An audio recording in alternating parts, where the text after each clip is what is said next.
Hi, this is Scott Garibay, and today we're going to talk about Dungeons and Dragons, and we're going to talk about resurrection. And we are going to talk about intellectual property expansion, okay? All right, so let's dive into this. So, you know me, man. I'm Scott Garibay, and boy, do I love Dungeons and Dragons, right? And one of the reasons why is it's just so voluminous.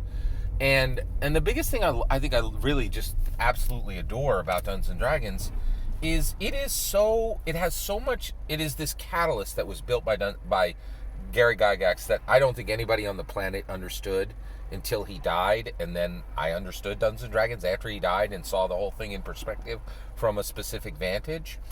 And so I think it's this massively misunderstood thing, but a thing doesn't have to be understood to be useful, right? Warhammer has this. Like in Warhammer, there are all these people who use technology who don't understand technology, right? And they use it in incredible ways, right? And they actually are able to get a lot out of it from technology they fundamentally do not understand, right? And I think that's exactly what's happening with Dungeons and Dragons. Dungeons and Dragons has an immense amount of momentum from capitalism and from Muggle users, right? From 80% of the people who use Dungeons and Dragons use it are engaging in Muggle use. They don't really understand what they're doing with it, right? But it gives Dungeons and Dragons a lot of momentum, okay? And capitalism has given Dungeons and Dragons a ton of momentum. There's just a conga line of companies that are like, oh my gosh, you have a product that connects worlds together? Oh yeah, we want that, right? Why wouldn't you, right? If you're Lego, why wouldn't you connect to Dungeons and Dragons that has planeswalkers that are literally beings that their only function is to go from world to world to world without limit? Interesting, right? Yeah, like it's incredible. All right, so let's talk about Resurrection. So Resurrection is in Dungeons and Dragons. It's been in Dungeons & Dragons since 1974, and it's in Dungeons & Dragons in 2022, okay? It's a hugely important spell. Now, I think it's there for a lot of reasons, right? I think it's there as a functional use in the game, right? But because Gary Gygax was Gary Gygax and every single thing he did had 15 different facets like a diamond, it's also there to talk about death and life and returning to life after you are dead, right? Which has different meanings to different people on the planet, right? Well, Dungeons & Dragons is connected to 6 physical product lines. Every single one of these physical product lines that it was officially connected to, right, has a collection of worlds. And this isn't by mistake. This is very purposeful, right? Barrier Peaks, Gary Gygax was like, we're going to connect worlds. Dungeons & Dragons is for connecting worlds, right? That came early 80s, right? And there's been a tradition of connecting worlds, and now there's an industry. Dungeons and Dragons has Dungeons and Dragons, in my humble opinion, is the first world connecting factory. Okay, and it's done it at a level no other product on Earth has done. Okay, not even close. Right. So Dungeons and Dragons has connected itself to Plim. So Funko Pop, Lego, Yahtzee, Magic the Gathering. And then Creo and Kid Robot. Okay, boy, I want to use the acronym there, but that could be a dangerous acronym. All right, so Plick, and I'm building acronyms now. Plickmick, Plickmick. Right? Sorry. Funko Pop, Lego, Yahtzee, Creo, Magic the Gathering, Kid Robot. Okay, 6 physical platforms, right? Now, let's talk about Creo, because with Creo, Dungeons & Dragons becomes the first intellectual property resurrection cleric. Okay? So, how does Creo make Dungeons & Dragons the first intellectual property cleric to cast resurrection literally on an intellectual property, right? Well, I'll explain it. So with Creo, you can go buy Creo. Creo are off-brand Legos, okay? And I don't actually think they're made anymore, right?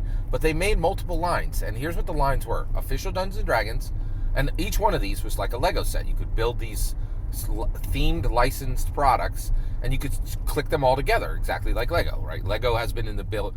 Of course, Lego connected itself to Dungeons & Dragons because Lego has been in the business of intellectual property expansion and literally connecting worlds, quite literally, physically connecting them for, 50 years, right? Like, they're like, yeah, here's Lego City, and here's Star Wars, and here's Marvel, right? And you just built a Lego City train, and on that train you put in Thor, and you put in a Ghostbuster, and you put in Spider-Man, right? And you put in Batman, right? And you put in Velma, right? So they of course they connected to Dungeons & Dragons, which was busy connecting their world, their Dungeons & Dragons realm, as fast as possibly they could, with as many strands as they possibly could, to Magic the Gathering, right? These are two companies that are in the business of connecting worlds, right? And slamming intellectual properties together as fast as they possibly can. And not picking up the pieces, but looking at the beauty that is made when they are smashing intellectual properties together. Because it is a beautiful thing, right? All right. It's like a Jackson Pollock of IP, right? All right. Actually, I don't like Jackson Pollock's work that much, but that's another video. We're like, okay. All right. So how has Dungeons & Dragons done intellectual property resurrection, okay? So let's say, okay, so you're a dungeon master, right? You say, hey, I'm going to choose, for this next campaign, let's keep it simple. I'm just going to do tangible campaign construction with Creo, right? So you go out and you buy all the Creo sets, right? Here's your Dungeons & Dragons, crayons. The minifigs are called crayons. So you're like, okay, I have all my D&D crayons, right? And now I have all my Star Trek crayons. Okay, got it. And so, so in this, there's going to be a fighter, a rogue, a cleric, and a wizard, who are my player characters. I have all the minifigs for them. I'll be able to just give them to the player characters. And here's Spock and Kirk. There's the crayons, ready to play, right? And you're like, wait, we're not done. Here's the crayon. Here's Optimus Prime crayon. Here's Starscream crayon. Okay, put them in, right? And you're literally physically, building out the board and, clicking your crayons in. And you're like, I'm almost ready. I almost have my campaign constructed and, and ready to run, right? But wait, there's still more crayons I got to snap in here, right? What about Cityville, right? Creo made an entire line of Cityville. What is Cityville? Well, they're IRL people, right? They are depictions of IRL people. They're actually just regular humans who live in Cityville. What the heck is Cityville? It's a defunct Sims-like video game, okay? Now, the reality is those servers are shuttered, okay? You can't play Cityville today. But those crayons, those Cityville crayons, they are ready. Thank you for your service. They are ready to serve and do their job as functional non-player characters in your Dungeons & Dragons campaign, right? And they are at perfect scale and they are ready to be used, right? So your game of Dungeons & Dragons mixed with Star Trek, mixed with Transformers, mixed with Cityville residents is ready. Now, who would want this? Well, guess what? Cityville had 6-figure user base. Hundreds of thousands of active users. And some of them played, they liked it. And some of them, it was their life for a year.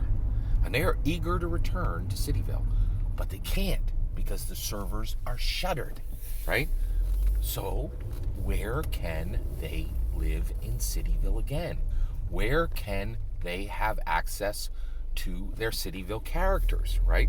Where can they continue to tell stories in Cityville? Dungeons & Dragons allows it.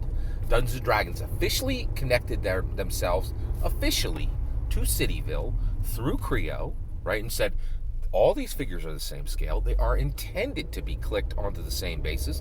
They are made at the same scale so they can interact and you can have fun with them and you can tell stories with them, in my humble opinion.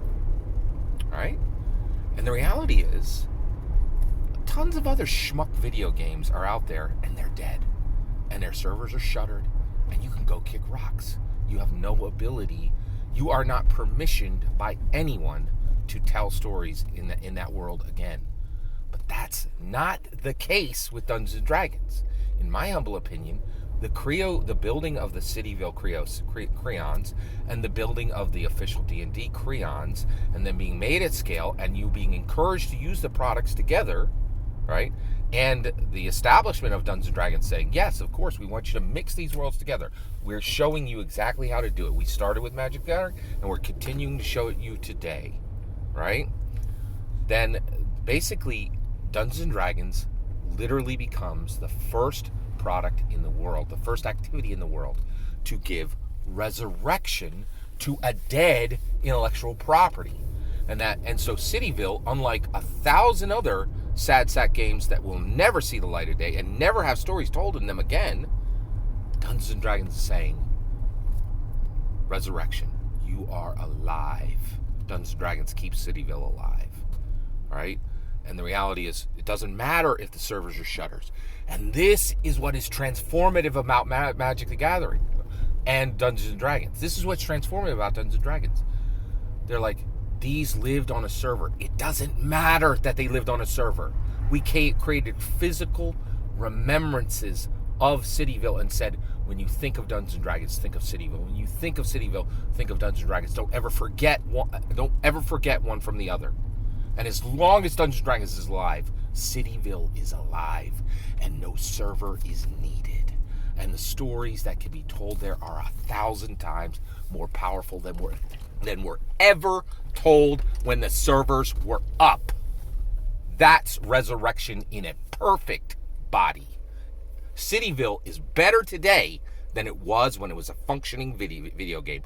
And that resurrection comes with a completely restored body for Cityville, 100% from Dungeons & Dragons. Pay attention. This intellectual property expansion thing is the biggest thing that Dungeons & Dragons is doing today. It is the whole ball of wax. That's my humble opinion. I'm eager to hear yours. Let me know in the comments below. Please consider liking and subscribing, and have a wonderful millennium.